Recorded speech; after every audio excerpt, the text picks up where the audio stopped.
도와주시고 우리 모두에게 은혜가 된 줄 믿습니다. 제가 가사를 다 기억하지 못하겠지만 그런 가사가 있었던 것이 기억되는데, 주님이 우리 마음속에 오셔서 우리를 감싸주시는 그런 가사가 있는 것 같아요.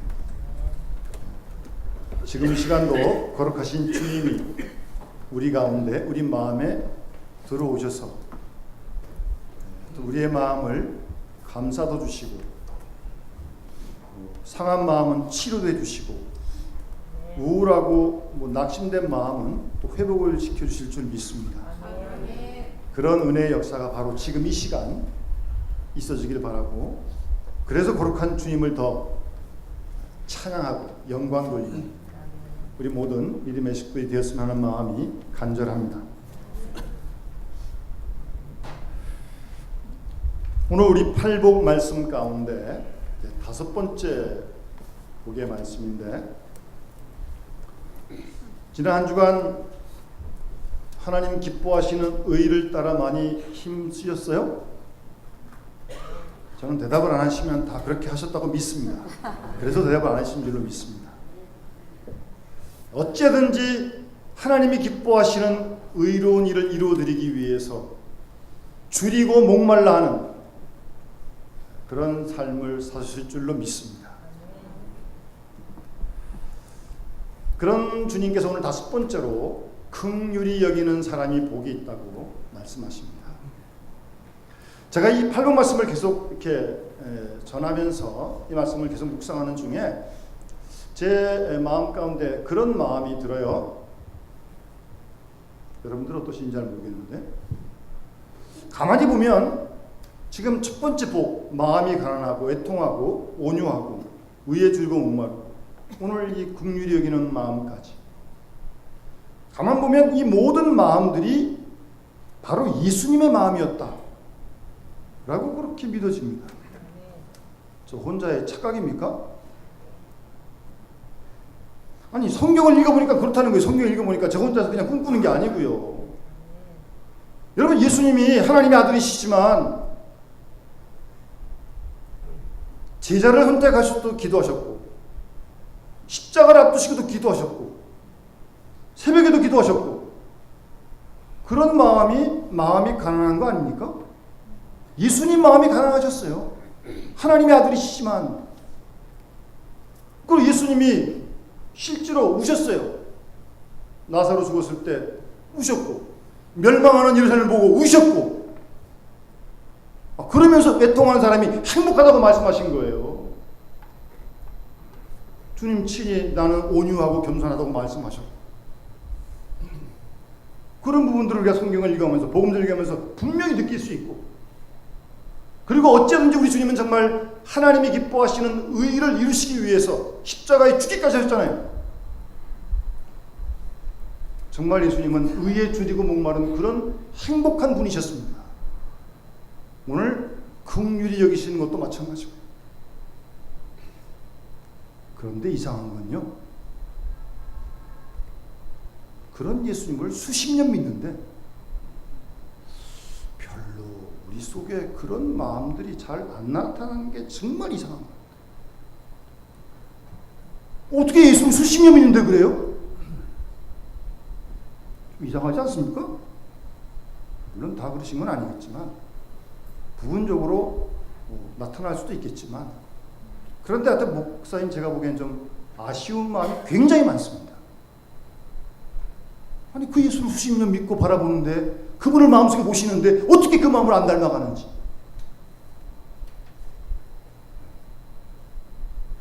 상당히 의아합니다. 목회자로서 또 상당히 책임도 느끼고요.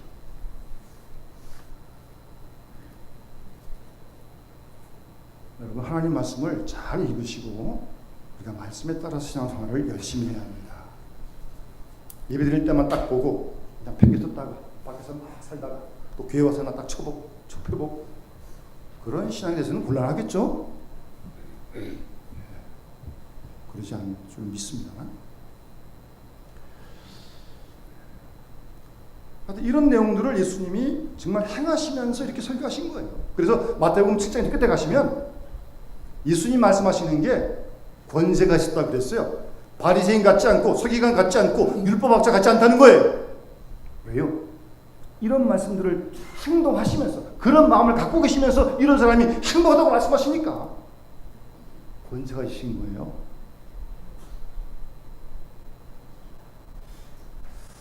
오늘 5번째로 예수님께서 긍휼히 여기는 사람이 복이 있다, 행복하다, 긍휼히 여김을 그들이 받을 것이다 라고 주님이 말씀하시는데, 오늘 이 본문에서 역시 그 핵심 단어는 긍휼입니다. 긍휼. 이 긍휼이라는 게 무엇인지를 우리가 분명히 우선 알아야 되고요. 알 뿐만 아니라 우리도 긍휼히 여겨야죠. 보통 우리가 사랑을 얘기할 때 한 3가지로 얘기하잖아요. 좀 높은 분을 사랑할 때, 예를 들어서 부모님을 사랑한다거나 하나님을 경외하는 그런 좀 높이는 사랑이 있고요. 그런가 하면 친구 간에 사랑하는 어떤 수평적인 친구 사랑이 있고요. 그런가 하면 좀 내리 사랑이 있죠. 부모가 자녀를 사랑하는 이런 사랑은 좀 내리 사랑하는 거죠. 그리고 나보다 좀 어리고 약한 사람을 사랑하는, 이제 그런 걸 가리켜서 일반적으로 긍휼이다 그렇게 표현을 합니다. 그러니까 부모님이 자녀를 사랑하는 사랑이 긍휼의 사랑이죠. 아이들이 좀 잘못해도 아직 뭘 모르니까 그러는 거지, 사랑하니까 그렇게 봐주는 겁니다. 안 그러면 안 그러죠. 아직 어려서 그렇지.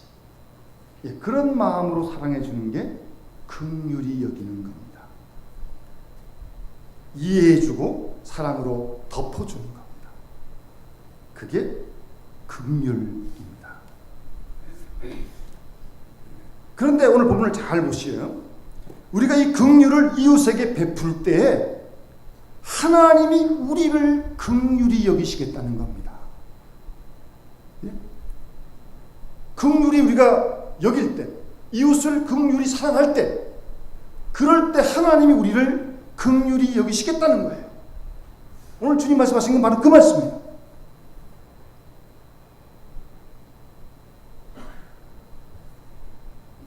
신약성경을 잘 이렇게 읽어보면 긍휼과 자비로 일관되어 있는 것을 우리가 알 수 있습니다. 그래서 야고보서 2장 13절 말씀 보시면 긍휼을 행하지 않는 자에게는 긍휼 없는 심판이 있을 것이다, 그렇게 말씀하십니다. 무서운 말씀이에요. 성경 말씀은 다 좋은 말씀이 아니에요.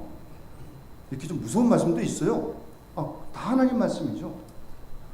긍휼히 여기지 않는 사람, 그에게는 긍휼 없는 심판이겠다는 거예요. 심판이. 좀 풀어 설명하면 무슨 말입니까? 우리가 이웃에게 긍휼을 베풀지 아니하면 하나님도 우리에게 긍휼을 베풀지 않으시겠다는 거예요. 심판하시겠다는 거예요. 하나님이. 어떻게 하면요? 긍휼을 베풀지 않으면. 그러니까 이 말씀을 잘 생각해 보면 사람과의 관계가 하나님과의 관계로 연결되고 있는 것을 알 수 있습니다. 저는 때로 이해가 안 되는 사람 중에 한 사람이 누군가 하면 본인은 하나님을 끔찍이 사랑한대요. 제가 보기에는 하나님을 사랑한다니까 그 말씀을 제가 믿는데, 그분이 이웃을 사랑하는 걸 보면 아니, 사랑하긴 하시는데 좀 성숙되지 못해요. 그런데 본인은 하나님을 뜨겁게 사랑한대요. 이상하지 않아요? 보이지 않는 하나님을 뜨겁게 사랑하는데 어떻게 이웃을 향한 사랑이 이렇게 인색해요? 왜 이렇게 좁아요? 어떤 하나님을 어떻게 사랑하길래 그러는 거예요? 잘 생각해보세요. 그러니까 우리가 내가 이웃을 사랑하는 정도를 보면 내가 하나님을 얼마큼 사랑하는지를 증거해 주는 거예요. 말이 필요 없는 거 아닙니까? 그래서 요한일서 4장 20절에 보면 누구든지 하나님을 사랑하노라 하고 형제를 미워하는 그는 거짓말하는 것이다. 보는 바 형제를 사랑하지 않은 사람은 보지 못하는 바 하나님을 사랑할 수 없다. 아주 그냥 단도직입적으로 말씀하시는데, 그러니까 내가 하나님 사랑하는지 안 사랑하는지는요 느낌 가지고 안 돼요. 내가 이웃을 얼마만큼 어떻게 사랑하느냐, 그걸 보면 내가 하나님을 얼마만큼 사랑하는지 알 수 있는 거예요. 그게 객관적인 증거예요. 열매. 혼자 괜히 착각에 빠지면 안 됩니다. 하나님을 뜨겁게 사랑하는데, 근데 제가 보기에는 아직도 좀 이렇게 사랑이 좀 아쉬워요. 어떻게 하나님을 뜨겁게 사랑하는데 어떻게 이웃을 그렇게밖에 못 사랑해요?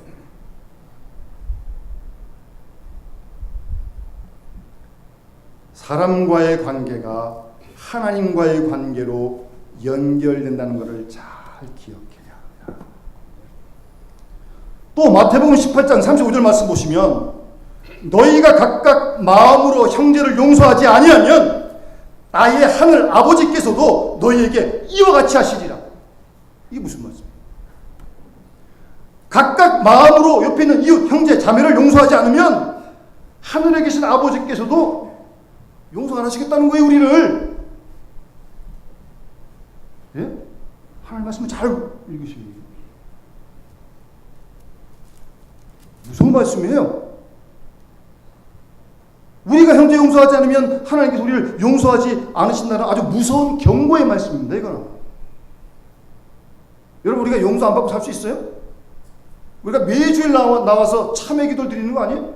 일주일 동안 지은 죄가 얼마나 많아요? 행동으로 안 짓고 마음으로 짓고 말씀에 순종하는 거 다 죄 아닙니까? 그래서 매주일마다 주 앞에 나와서 정말 겸손한 마음으로 하나님께 참회의 기도를 드리는 거 아니에요? 잘못했다고 말입니다. 그럼 용서받는 거 아니에요, 우리가? 용서받아야 살아요. 긍휼의 얘기를 받아야 내가 살아요. 내가 죄를 지니까.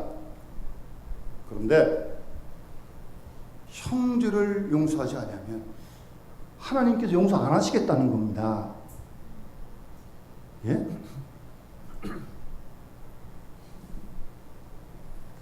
우리가 성경을 읽다 보면 예수님이 아주 절대적인 말씀을 하신 게 두 가지가 있는데, 첫 번째가 뭐냐면 너희들이 어린아이와 같이 하나님 나라를 받들지 않으면 천국 못 간다 그랬어요. 예, 어린아이 같은 마음으로 하나님 나라를 섬기지 않으면 천국 못 간다 그랬어요. 두 번째가 오늘 이 말씀입니다. 형제를 용서해야 우리를 용서하시겠다는 말씀이에요. 그러니까 이건 용서는 해도 되고 안 해도 되는 게 아니에요. 용서 안 하면 내가 하나님 용서 못 받는데요. 그러니까 용서하는 만큼은 완전해야 됩니다. 그래야 내가 용서를 받을 수 있으니까.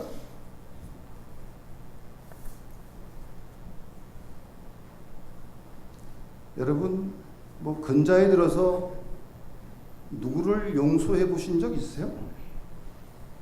아니, 또 누가 다 잘하는 게 아니니까 혹시 누구한테 용서받은 경험이 있으세요? 한번 생각을 해보세요. 구체적으로.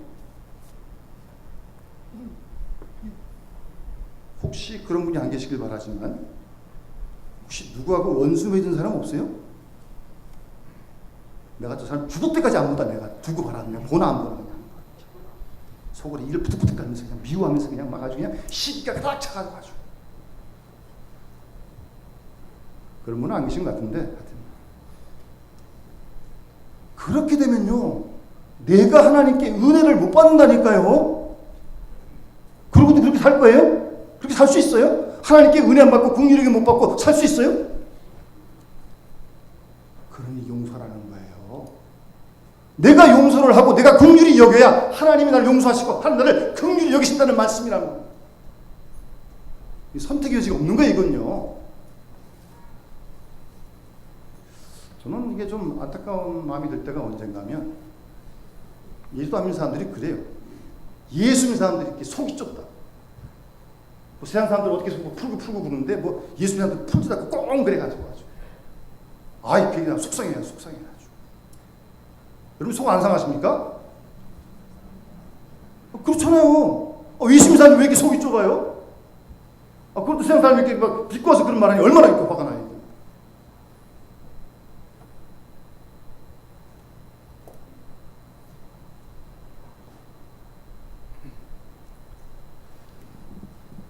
긍휼히 여긴다.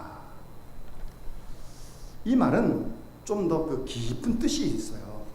물론 용서는 뜻이지만, 우리 교회사에 보게 되면 교회 역사에 이런 짤막한 기도문이 있습니다. 주여 이 죄인을 불쌍히 여겨주십시오 라고 하는 아주 짤막한 기도문이 있습니다. 불쌍히 여긴다는 게 뭐예요? 긍휼히 여겨달라는 거죠. 그 어떤 수도하는 사람은 그 짤막한 한마디 기도문만 일평생 기도했다고 합니다. 기도할 때마다 주여 이 죄인을 불쌍히 긍휼히 여겨주십시오. 그 기도만 했대요. 그 기도만. 상당히 중요한 기도입니다. 사실은. 실제적인 기도예요.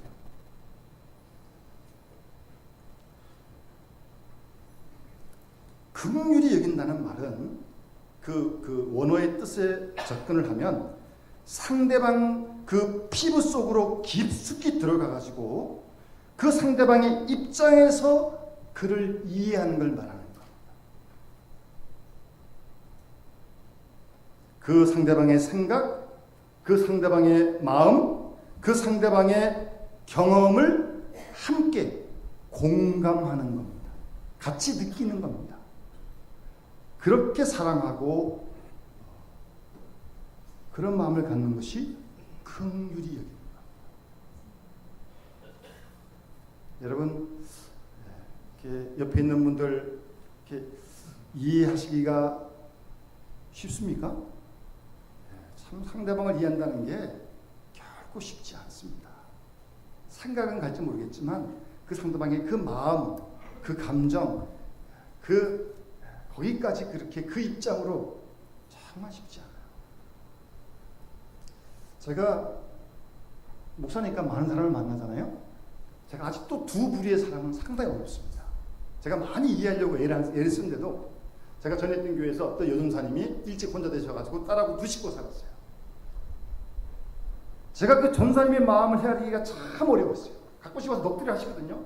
아이 서방이 있었으면 좋겠다. 넋두리 이렇게 툭툭 한번 뱉으시는데 도대체 무슨 마음으로 이렇게 말씀을 하세요? 제가 아무리 이렇게 생각으로 이럴 것 같다고 생각은 하지만 그 마음이 안 느껴져요. 혼자 하신 무슨 사님 딸 하나 있고 생각이 좀 많으셨던 것 같아요. 또 한 부류의 사람은 감옥에 간 사람의 마음을 제가 잘 이해를 못하겠습니다. 안 가봤습니다. 그래서 저는 감옥에 가는 영화가 나오면 대수씨 좀 봅니다. 영화로도 보고 좀 감옥에 있는 사람들 좀 어떻게 좀 그 마음을 헤아려 볼까 해서 감옥에 가는 영화가 나오면 대수씨 좀 영화를 봅니다. 어떤 마음일까? 어쨌든 사람의 마음을, 상대방을 그 입장에 가서 내 입장에서 함부로 판단하는 거 아니에요? 이럴 거다. 조심해야 됩니다. 여기서 바라보면서 저렇지 이러면서 욥 친구가 여기 어려움을 당한다 와가지고 위로한다고 너 죄짓어 그런 거 아니냐? 위로한다고 하는 말이 욥에게 위로가 됩니까? 그게? 전혀 위로가 안 돼요. 아무 도움도 안 돼요. 욥한테. 친구들이 와가지고 전혀 욥을 이해 못하는 거죠. 긍휼히 여기지 못하는 거예요.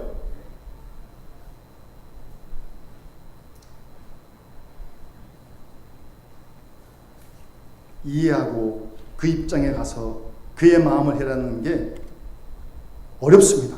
실제적으로 어렵습니다. 그런데 긍휼히 여겨야 내가 긍휼히 여김 받을 수 있으니까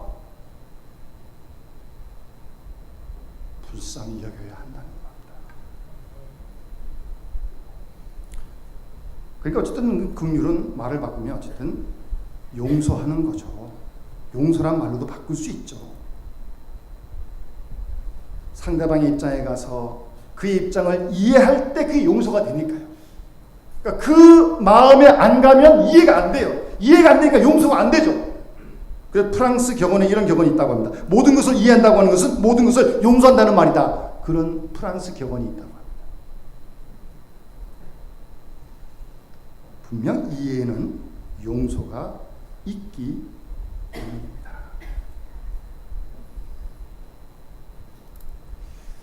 그렇게 용서하고 이해하게 되면 상대방의 실수 있죠. 뭐 우리도 실수하는데요. 뭐 실수 없는 사람 어디 있습니까? 털어서 먼지 한 사람 어디 있어요? 다 먼지는 아는 거죠. 그가 만약에 실수했을 때 이해하는 입장이 되면 정죄하지 않습니다. 왜 그 모양이냐라고 판단하지 않습니다.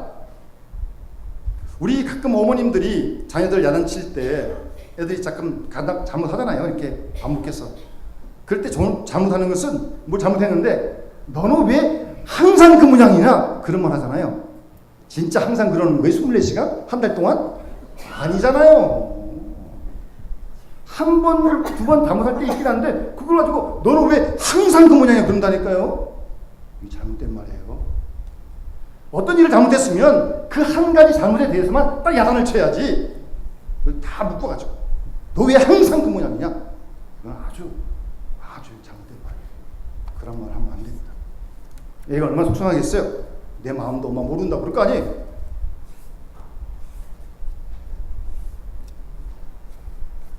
그 잘못, 그것만 딱 봐야 돼요. 그걸 보면서 구제불능이다, 싹시 놀았다. 절대 그런 말 하는 거 아닙니다. 다 봤어요. 문제 어디 봤다고 그런 말을 함부로 합니까? 그냥 잘못한 그 일이에요. 그리고 이래서 그랬겠구나 라고 이해를 하면 그 큰 실수도 작게 봐줄 수 있고요. 또 원래부터 그렇다 그런 말 하지 마세요. 무슨 원래부터 그리고 원래부터 그래요? 잘못돼서 그런 거지, 몰라서 그런 거지, 어떻게. 그리고 좀 더 나가면 이해하면 그래서 알고도 모르는 척도 지나가는 겁니다. 그걸 다 그냥 콕콕콕 집어가지고 그냥 요거 왜 그래, 요거 왜 그래. 아유 힘듭니다. 그냥 그래 몰라서 넘어가는 게 아닙니다. 좀 철들면 알겠지. 기다려주는 거예요. 알고도 모른 척 하는 거예요. 무슨 몰라서 모르는 줄 아세요? 다 알아요. 그래도 말 안 하는 거예요. 이해하는 마음에서, 용서하는 마음에서, 긍휼히 여기는 마음에서 말입니다. 말 안 한다고 다 예? 몰라서 그런 거 아니에요. 여러분, 용서 중에 가장 큰 용서, 긍휼 중에 가장 큰 긍휼의 사건은 예수 그리스도가 죄인된 우리를 구원하기 위해서 이 땅에 사람 되어 오신 성육신 사건입니다. 하나님이신 예수님이, 신이신 예수님이 우리를, 죄인된 우리 인간을 불쌍히 긍휼히 여겨서 우리와 똑같은 죄 없는 모습을 이 땅에 오셨어요. 하늘의 모든 영광 다 포기하시고 긍휼 중에 최대의 긍휼 사건이죠. 용서 중에 가장 큰 용서의 사건이죠. 우리가 그런 용서를 받는 사람 아닙니까? 그 예수님께서 마태복음 18장 보면 베드로가 예수님, 형제가 나한테 잘못하면 몇 번쯤 용서할까요? 예수님 용서에 가서 말씀하셨을 거 아니에요? 그 당시 유대법으로는 3번까지 하는 거예요. 3번까지. 그러니까 넉넉 잡고 큰 마음 먹고 예수님 한 7번쯤 할까요? 예수님이 뭐라고 말씀하십니까? 70번씩 7번이라도 해라. 490만 하라고요? 아니에요. 무한정 하라는 거예요. 무한정. 그리고 이어지는 비유가 뭐예요? 어떤 사람이 1만 달란트를 탕감받았어요. 빚의 쩔쩔매다가 대략 한 100억 됩니다. 그게. 얼마나 좋았겠어요. 100억을 탕감받았다. 이거는 신나는 일 아니에요. 저는 100억을 안 빚져봐가지고 잘 모르겠습니다. 어쨌든 좋을 것 같아요. 근데 자기한테 100데나리온 한 20만 원, 2만 원 되는 거예요. 2만 원. 자기한테 2만 원 빚진 사람을 그 갚으라고 독촉하는 거예요. 자기는 100억 탕감 받고. 주인이 다시 불러다가 무로 감옥에 넣어버리면 맙니다. 아니 100억을 탕감하는데 자기한테 2만 원 그거 탕감 못 해줘요? 그거?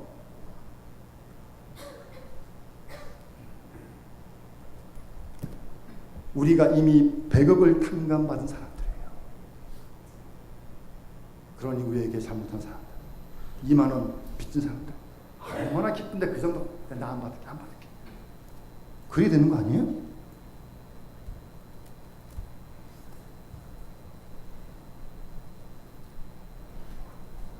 우리가 하나님께 긍휼하심을 받기 위해서 우리에게 잘못한 이웃들을 용서하고 이해하고 그들을 불쌍히 여겨야 한다는 말씀이에요. 이건 아주 중요한 말씀입니다.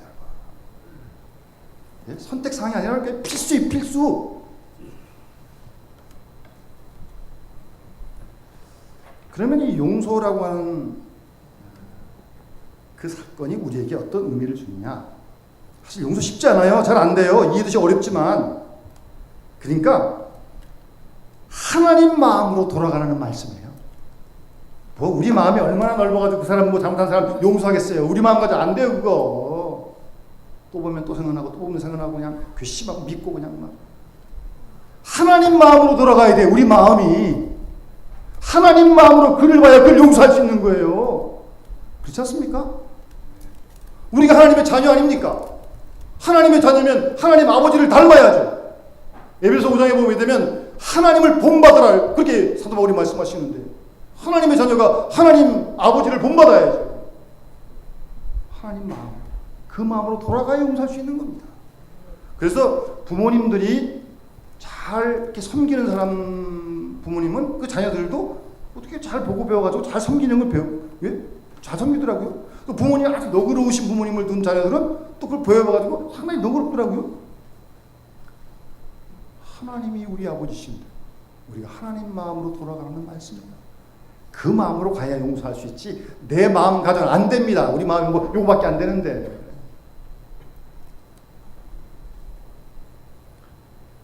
한 가지 더, 내가 구원받은 죄인임을 스스로 늘 인정하는 마음이 있어야 됩니다. 내가 죄인인데, 내가 구원받은 죄인인데 뭐 누구를 뭐 탓하겠어요? 누구를 뭐라고 말을 해요? 다 50보 100보죠. 내가 하나님의 긍휼을 받은 사람이거든요. 100억을 탕감받은 사람이거든요. 그러니 이웃을 긍휼히 여겨야 한다는 말씀이에요.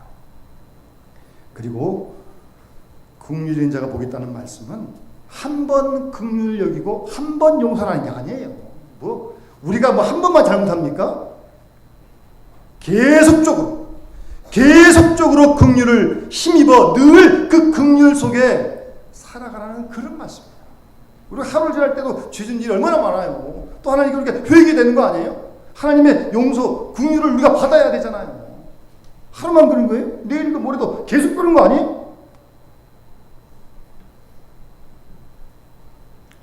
계속적으로 앞으로도 우리가 하나님의 긍휼을 받아야 할 사람입니다. 그럼 우리가 어떻게 긍휼을 안 베풀겠어요?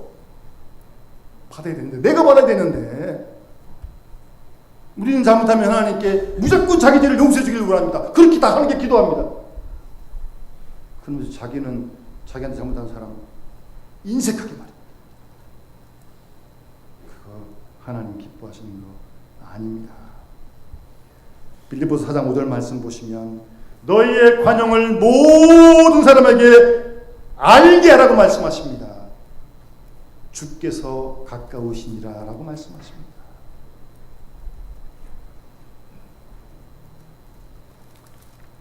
우리가 이렇게 긍휼히 여길 때 하나님께서 우리를 긍휼히 여기시면서 복을 주시는데 내적으로 우리 마음에 주시는 복이 있어요. 잠언 11장 17절 말씀 보시면 인자한 자는 자기 영혼을 이롭게 하고 잔인한 자는 자기 몸도 해롭게 하느니라고 했어요. 잠언 11장 17절 말씀이에요. 인자한 자 영혼을 이롭게 합니다. 거꾸로 잔인한 사람 자기 몸도 해롭게 하는 거예요. 그게요. 하나님 말씀이라니까요. 누가 쏙쏙쏙 얘기는 내가 하는 비밀인데 절대 누구한테 얘기하지 마. 이런 사람 얘기하고 험담하는 거죠. 그러고 났는데 저 사람이 또 가서 또 입을 벌리지 않을까? 계속 그게 그냥 신경 쓰여가지고 신경 쓰여요. 그리고 우리가 긍휼히 여기면 하나님이 우리에게 도움 받는 길을 또 열어주십니다. 하나님이 그럴 분 아니십니까? 디모세 후서 1장 10절 보시면 원컨대 오네시보로의 집에 하나님 긍휼을 베풀어 주십시오. 저가 나를 자주 유쾌하게 하고 나의 세슬에 매인 것을 부끄러워하지 아니하여 로마에 있을 때도 나를 부지런히 만난 사람입니다. 하나님 그 집에 좀 긍휼을 베풀어 주십시오라고 바울이 기도하는 거예요. 여러분 어떤 누구도 우리가 비판하거나 멸시하지 맙시다.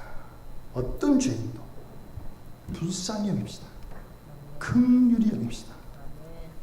이해하고 그의 입장에 가서 부모가 자녀를 긍휼히 여기다. 그를 불쌍히 여길 때 그의 실수를 보고 함부로 얘기하지 맙시다. 그런 실수 내게 없어요? 나도 있는 거 아니에요? 그러면서 우리가 긍휼히 여길 때 하나님이 우리에게 무한한 자유와 은총을 우리에게 내려주실 줄로 믿습니다. 우리 남은 새해가 얼마일지 알지 못하겠지만 오늘 주님 말씀을 묵상하면서 이번 한 주간도 다음 달도 남은 생을 이렇게 살아갈 수 있도록 우리 마음대로 안 돼요. 그러니까 기도해야죠. 그 마음대로 하면 기도 안 해도 되죠. 그래서 하나님의 백성을 살아갈 수 있는 그런 은혜가 함께 하시기를 주의 이름으로 축원합니다. 우리 311장 우리 찬송 부르시면서 하나님께 봉헌하도록 하겠습니다.